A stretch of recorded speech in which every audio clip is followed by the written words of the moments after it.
ফের কড়া অ্যাকশনে বিচারপতি অমৃতা সিনহা ম্যাম। এবার তৃণমূলের বিরুদ্ধে রণংদেহী মুডে জাস্টিস সিনহা দিলেন বিরাট নির্দেশ। কড়া অ্যাকশনে বিচারপতি সিনহা ম্যাম।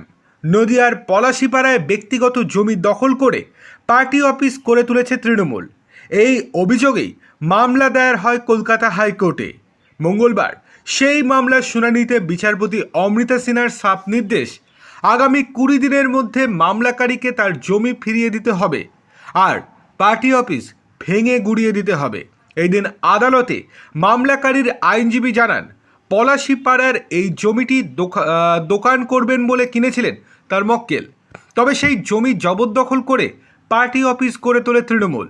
নিজের কেনা জমি ফেরত চাইতে গেলে উল্টে তার মক্কেল অনুশ্রী ঘোষ চৌধুরীর কাছে স্থানীয় পঞ্চায়েত প্রধান এবং জেলা পরিষদের সদস্যরা 20 লক্ষ টাকা দাবি করেন বলেও অভিযোগ তোলেন আইনজীবী।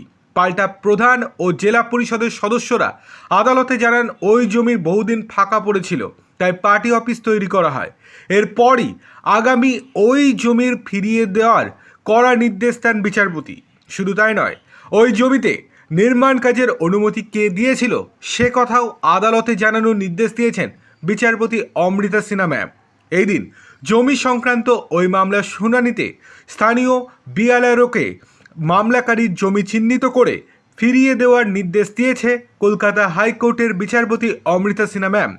আগামী 23 জুলাই মামলার পরবর্তী শুনানির দিন ধার্য হয়েছে।